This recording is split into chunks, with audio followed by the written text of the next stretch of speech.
இன்னைக்கு நாடாளுமன்றத்துல தொகுதி மறுவரையறை மசோதாவை அறிமுகப்படுத்தியிருக்காங்க. இந்த மசோதா மக்களவையில இப்ப இருக்கக்கூடிய 543 இடங்களினுடைய எண்ணிக்கையை 850 உயர்த்த பரிந்துரைக்குது. இந்த நிலையில மகளிர் இடஒதுக்கீடு தொகுதி மறுவரையறை மசோதா குறித்து விவாதிக்க 3 நாட்கள் சிறப்பு நாடாளுமன்ற கூட்டத்தொடரும் தொடங்கியிருக்கு.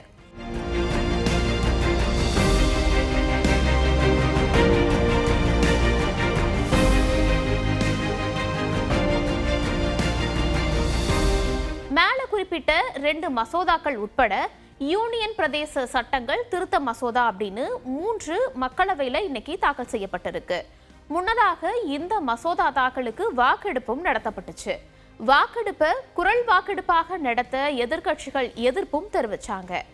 எதிர்க்கட்சிகளினுடைய எதிர்ப்பை அடுத்து டிவிஷன் வாக்கெடுப்பு நடத்த சபாநாயகர் அனுமதி அளிச்சிருந்தாரு. அப்படி நடந்த டிவிஷன் வாக்கெடுப்புல மொத்தம் 333 எம்பிக்கள் வாக்களிச்சிருந்தாங்க. அதுல ஆதரவாக 207 பேரும் எதிராக 126 பேரும் வாக்களிச்சிருந்தாங்க. அதே நேரத்தில் மின்னணு முறையில குழப்பம் ஏற்பட்டதால வாக்குச்சீட்டு மூலம் வாக்கெடுப்பும் நடைபெற்றது. இதுல ஆதரவு அதிகமாக இருந்த காரணத்தினால மசோதாக்களை தாக்கல் செய்ய சபாநாயகர் ஓம் பிர்லா அனுமதியும் வழங்கினார். அதாவது எதிர்க்கட்சிகளினுடைய எதிர்ப்பு இருந்தாலுமே இந்த மசோதாக்கள் தாக்கலும் செய்யப்பட்டிருக்கு. மசோதாக்களை தாக்கல் செஞ்சுட்டு பேசிய அர்ஜுன் ராம் மேக்வால், தொகுதி மறுவரையறை மசோதா 2026 படி அனைத்து மாநிலங்களுக்குமான மக்களவை இடங்கள் 50% அதிகரிக்கப்படும்னு சொல்லியிருக்காரு. இதன் மூலமாக மக்களவையினுடைய மொத்த இடங்கள் 815 அதிகரிக்கும். இதுல 272 இடங்கள் பெண்களுக்கு ஒதுக்கப்படும். இதனால எந்த மாநிலத்திற்கும் எந்த ஒரு இழப்புமே ஏற்படாது. அனைத்து மாநிலங்களும் இப்ப இருக்கக்கூடிய நிலையிலே தான் தங்களோட பலத்தை தக்க வச்சுக்கொள்ளும் அப்படிங்கிற ஒரு எக்ஸ்பிளனேஷனையும் கொடுத்திருக்காரு. இது குறித்து அமித்ஷா பேசும்போது பெண்களுக்கான இடஒதுக்கீட்டை நடைமுறைப்படுத்தக்கூடிய நோக்கில் தான் இந்த மசோதாக்கள் கொண்டு வரப்பட்டிருக்கிறதாக சொல்லியிருந்தாரு. அதோடு மசோதாக்கள் மீதான விவாதம் குறித்து விளக்கிய நாடாளுமன்ற விவகாரங்கள் துறை அமைச்சர் கிரண் ரிஜிஜு, மசோதாக்கள் மீது 12 மணி நேரம் விவாதம் நடைபெறும். விவாதத்தினுடைய இந்த நேரத்தை நீட்டிக்கக்கூடிய அதிகாரம் சபாநாயகருக்கு இருக்கணும். இந்த மசோதாக்கள் மீதான வாக்கெடுப்பு நாளை நடக்கும் அப்படிங்கிறதையும் சொல்லியிருந்தாரு. தொடர்ந்து பேசிய சபாநாயகர் ஓம் பிர்லா என்ன சொன்னார்னா, இந்த 3 மசோதாக்கள் மீதான விவாதம் 15 to 18 மணி நேரம் வரைக்கும் நடைபெறும். இந்த மசோதாக்கள் மீதான வாக்கெடுப்பு அப்படிங்கிறது நாளை மாலை 4 மணிக்கு நடைபெறும் அப்படின்னு தெரிவிச்சிருந்தாரு. பாஜக ஒரு பக்கம் இப்படி சொல்லும் போது எதிர்க்கட்சிகள் கடுமையான விமர்சனங்களையும் முன்வைக்கிறாங்க. இந்த மசோதாக்களை அறிமுகப்படுத்துவதற்கு எதிர்ப்பை பதிவு செஞ்ச உறுப்பினர்கள்ல திமுக எம்பி TR பாலு மற்றும் AIMIM எம்பி OYC ஆகியோரும் அடங்குவாங்க. திரிணாமுல் காங்கிரஸ் மற்றும் CPM ஆகிய கட்சிகளுமே இந்த மசோதாவை எதிர்க்கிறாங்க.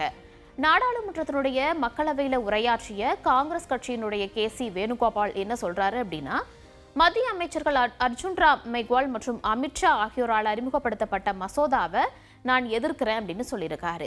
இந்த மசோதா இந்திய கூட்டாட்சி அமைப்பினுடைய அடிப்படை தாக்குதலாகும். இந்த மசோதாவினுடைய உண்மையான நோக்கம் என்ன? ஏற்கனவே பெண்களுக்கு 33% இடஒதுக்கீட்டை உறுதி செஞ்சிருக்கக்கூடிய மசோதாவை நாடாளுமன்றம், லோக்சபா மற்றும் ராஜ்யசபா 2லையுமே நிறைவேற்றிருக்கு அப்படிங்கிற ஒரு பெர்ஸ்பெக்டிவையும் வச்சிருக்காரு. இதுக்கு உடனடியா பதில் கொடுத்த மத்திய உள்துறை அமைச்சர் அமித்ஷா என்ன சொல்றாரு அப்படின்னா, மசோதாக்களை அறிமுகப்படுத்தக்கூடிய கட்டத்தில் அதன் நன்மைகள் குறித்து வேணுகோபால் கேள்வி எழுப்ப முடியாது அப்படின்னு சொல்லியிருக்காரு. அதே நேரத்தில் தொழில்நுட்ப ரீதியான ஆட்சேபனைகளை எழுப்புவதற்கு மட்டும்தான் அவருக்கு அனுமதி இருக்கு அப்படிங்கிறதையும் அமித்ஷா தெரிவிச்சிருந்தாரு. விவாதத்தின் போது எதிர்க்கட்சிகளுக்கு அரசாங்கம் வலுவான பதிலடி கொடுக்கும் அப்படிங்கிறதையும் அவர் சொல்லியிருந்தாரு. அது மட்டும் இல்லாம பெண்களுக்கான இடஒதுக்கீட்டை அதன் தர்க்க ரீதியான முடிவுக்கு கொண்டு செல்வதற்காக இந்த 2 மசோதாக்களுமே ஒன்றாக கொண்டு வரப்பட்டிருக்கு அப்படிங்கிற ஒரு விஷயத்தையும் அமித்ஷா எக்ஸ்பிளனேஷனா கொடுத்திருந்தாரு. அதோடு மசோதாக்கள் பற்றி பேசிய காங்கிரஸ் எம்பி கௌரவ் கோகாய் என்ன சொல்லியிருக்காரு அப்படின்னா, பெண்களுக்கான இடஒதுக்கீட்டை செயல்படுத்துறதுல நீங்க மறுபடியும் தடைகளை ஏற்படுத்திக்கிட்டே இருக்கீங்க அப்படின்னு பாஜகவை மென்ஷன் பண்ணி சொல்றாரு. 2023 நாங்கள் சொன்னதை நீங்க கேட்டிருந்தீங்க அப்படின்னா 2024 பெண்களுக்கான இடஒதுக்கீட்டை நடைமுறைப்படுத்தி இருக்கலாம். பெண்களுக்கு இடஒதுக்கீடு அளிக்கக்கூடிய விவகாரத்தை தொகுதி மறுவரையோடு இணைக்கக்கூடாது அப்படிங்கறத தான் நாங்க வலியுறுத்துறோம். இதை நீங்க ஏற்றுக்கிட்டீங்க அப்படின்னா நிச்சயமா நாங்க ஆதரவு அளிக்கிறோம். இந்த மசோதா பெண்களுக்கு இடஒதுக்கீடு அளிப்பதற்கானது கிடையாது, மாறா இது மறைமுக வழியாக தொகுதி மறுவரையறை செயல்படுத்துவதற்கானதாகும் அப்படின்னு ஒரு குற்றச்சாட்டையும் முன்வைக்கிறாரு. தொடர்ந்து இந்த மசோதாக்கள் மீது நடைபெற்ற விவாதத்துல பங்கேற்று பேசிய கர்நாடகாவை சேர்ந்த பாஜக எம்பி தேஜஸ்வி சூர்யா என்ன சொல்றாருன்னா, இந்த மசோதாக்கள் விவகாரத்துல எதிர்க்கட்சிகள் குறிப்பா திமுக ஏன் இவ்வளவு கூச்சலிடணும்? அவங்க சிந்தக்கூடிய கண்ணீர் அப்படிங்கிறது முதலை கண்ணீர் மட்டும்தான், பிரிவினைவாதத்தை ஏற்படுத்துறாங்க அப்படிங்கிற ஒரு விஷயத்த சொல்லியிருந்தாரு. இதற்கு திமுக எம்பி ராசா பதிலடி கொடுத்தும் பேசியிருக்காரு. 1971 நடைபெற்ற அந்த போரின் போது தமிழ்நாடு முதல் மாநிலமாக 6 கோடி ரூபாய் வழங்கியிருக்கு அப்படின்னு மென்ஷன் பண்ணி பேசிட்டு தேசப்பற்று குறித்து தேஜஸ்வி சூர்யா போன்றவர்கள் பாடம் எடுக்க தேவையில்லை அப்படின்னு காட்டமாகவும் ஒரு பதிலடியை கொடுத்திருக்காரு. முன்னதாக தொகுதி மறுவரையறை சட்ட முன்முடிவுக்கு எதிராக தமிழ்நாடு முழுவதுமே திமுக சார்பில் கருப்பு கொடி ஏற்றும் போராட்டமும் நடத்தப்பட்டுச்சு. சென்னையில திமுக தலைமையகமான அண்ணா அறிவாலயத்துல கருப்பு கொடியும் ஏற்றப்பட்டுச்சு. தேர்தல் பிரச்சாரத்திற்காக நாமக்கல்ல இருக்க தமிழ்நாடு முதலமைச்சரும் திமுக தலைவருமான ஸ்டாலின் எம்பிக்களுக்கு வழங்கப்பட்ட முன்மொழியப்பட்ட தொகுதி மறுவரையறை மசோதா நகலையும் எரிச்சிருந்தாரு. இதை தன்னோட எக்ஸ் தளத்துல பதிவிட்டிருந்த ஸ்டாலின் என்ன குறிப்பிட்டிருக்காருன்னா, தமிழர்களை அவங்களுடைய சொந்த நிலத்திலேயே அகதிகளாக்கக்கூடிய மசோதாவினுடைய நகலை நான் எரிச்சிருக்கேன் அப்படின்னு மென்ஷன் பண்ணியிருந்தாரு. இதனை அடுத்து கோவையில் அதிமுக வேட்பாளர் SP வேலுமணியை ஆதரிச்சு அந்த கட்சியினுடைய பொதுச் செயலாளர் எடப்பாடி பழனிசாமி வாக்கு சேகரிச்சாரு. அப்ப அவர் பேசும்போது என்ன சொல்லியிருக்காருன்னா, மக்கள் மகிழ்ச்சி அடையக்கூடிய வகையில தொகுதி மறுவரையறை இருக்கும், தமிழ்நாடு உள்ளிட்ட எந்த மாநிலங்களும் பாதிப்பு இருக்காது அப்படின்னு மத்திய அரசு உறுதியளிச்சிருக்காங்க. தொகுதி மறுவரையறை பாதிக்காது அப்படின்னு தெளிவாக சொல்லியும் முதலமைச்சர் ஸ்டாலின் இரட்டை வேடம் போடுறாரு, பெண்களுக்கு இடஒதுக்கீட்டை முடக்க முயற்சி செய்யறாரு அப்படின்னு ஒரு குற்றச்சாட்டை முன் வச்சிருந்தாரு. இதற்கப்புறமா பெண்களுக்கான 33% இடஒதுக்கீடு மற்றும் தொகுதி மறுவரையறை மசோதாக்கள் மீது மக்களவையில பிரதமர் நரேந்திர மோடி பேசினாரு. அப்போ நாடாளுமன்ற ஜனநாயக அமைப்புல இது ஒரு மைல்கல்லாக இருக்கும், இந்தியாவினுடைய வளர்ச்சி பயணத்துல முடிவெடுக்கக்கூடிய செயல்பாடுகள்ல பெண்களை பங்கேற்க செய்ய நாடாளுமன்ற உறுப்பினர்களுக்கு ஒரு வாய்ப்பும் கிடைச்சிருக்கு.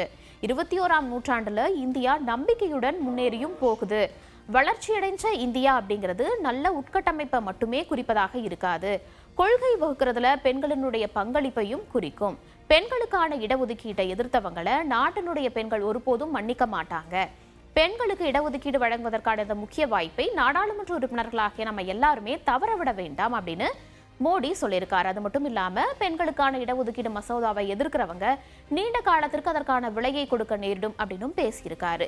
இந்த மசோதாக்கள் மீதான விவாதம் அப்படிங்கிறது தொடர்ந்து நடைபெற்று வரக்கூடிய நிலையில அடுத்தடுத்து எதிர்க்கட்சிகளினுடைய நிலைப்பாடு எப்படி இருக்கும், மத்திய அரசு அதற்கான விளக்கத்தை என்ன கொடுக்க போறாங்க அப்படிங்கறத நம்ம பொறுத்திருந்து பார்க்கலாம்.